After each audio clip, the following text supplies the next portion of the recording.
Some paranormal phenomena are ongoing, such as sightings of UFOs, ghosts, and cryptids like Bigfoot.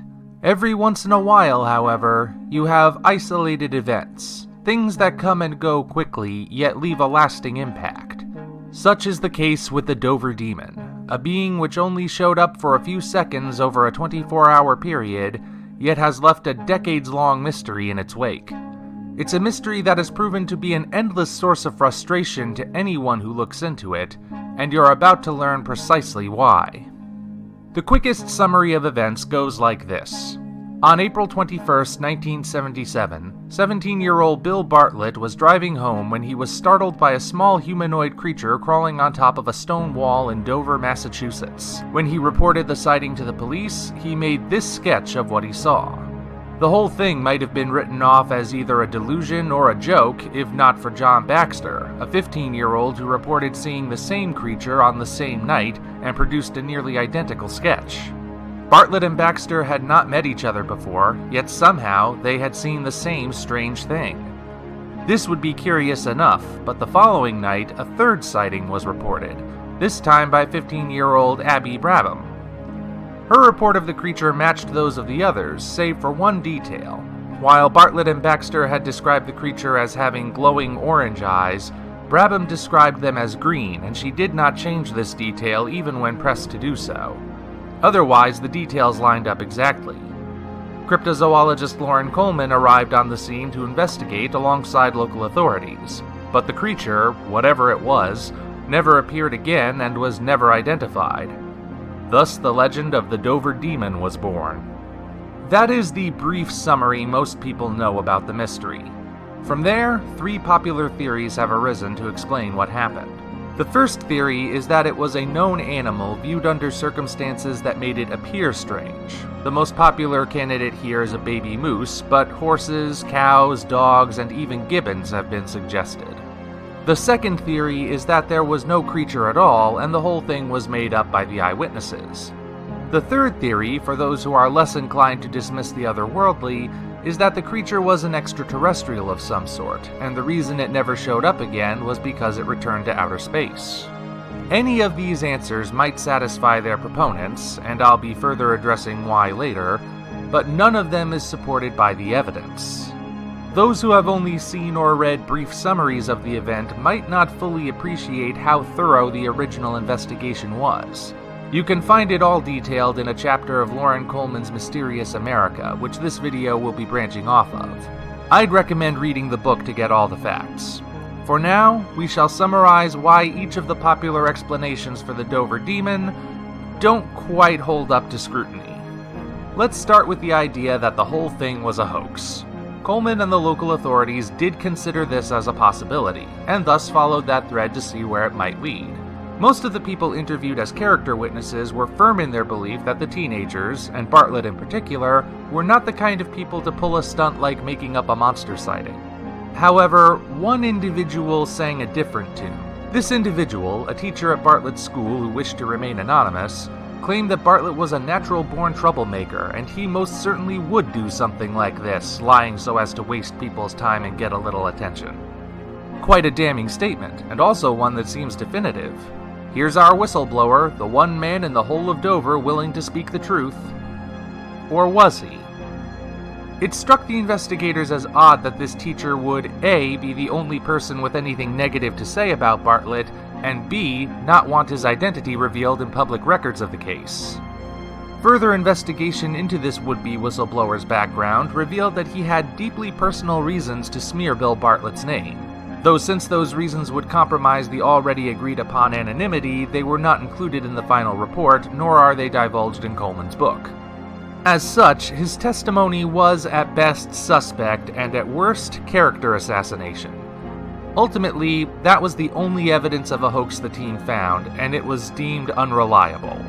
Combined with how the eyewitnesses had never met previously yet saw the same thing, the hoax theory was ruled out during the initial investigation. Alright, so it stands to reason that if the eyewitnesses weren't lying, then they must have been telling the truth. In other words, they did see something. But that doesn't automatically mean they saw a monster. Whatever the doverdemon was, it was small and quadrupedal, though capable of standing upright, with a melon-shaped head and long fingers, at least according to the eyewitnesses. Is it possible they had seen something normal under bizarre circumstances? Bartlett had confessed to smoking a joint before his sighting, and though marijuana is not a hallucinogenic, it can affect the user's perception to a degree.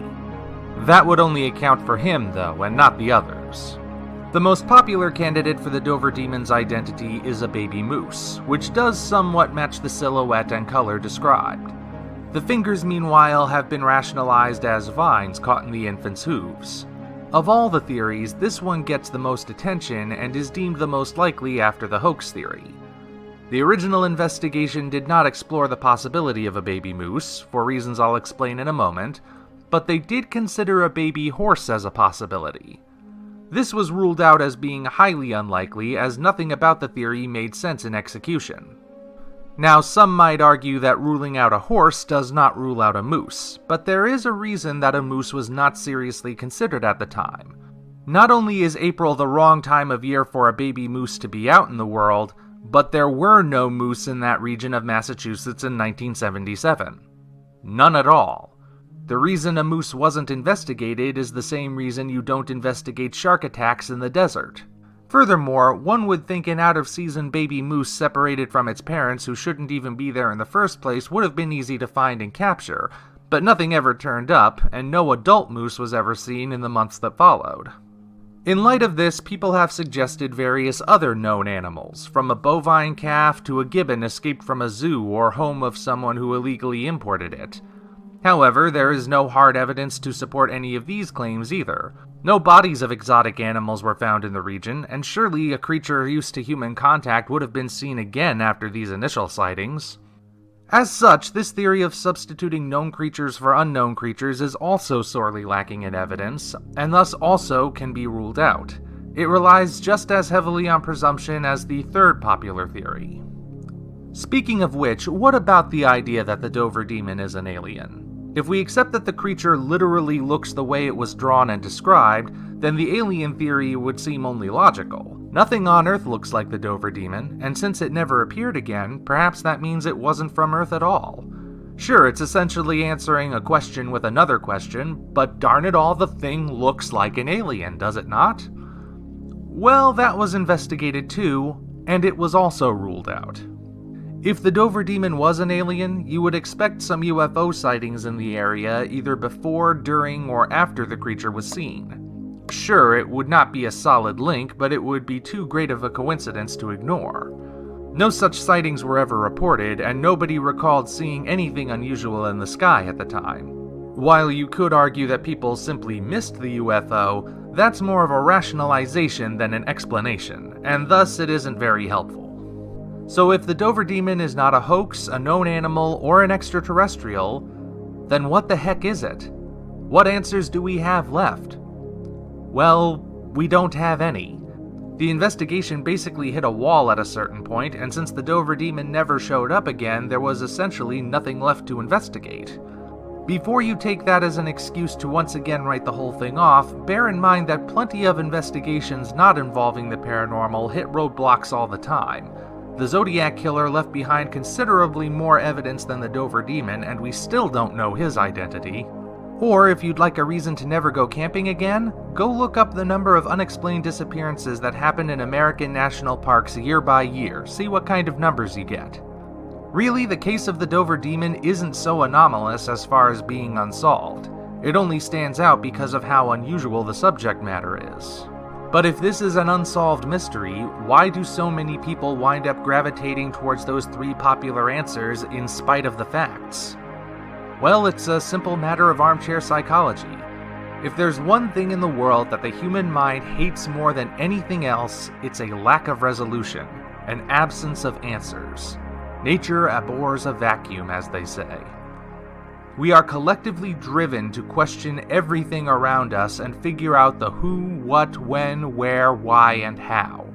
When we don't have answers, it drives us bonkers, and we're never quite able to let it go.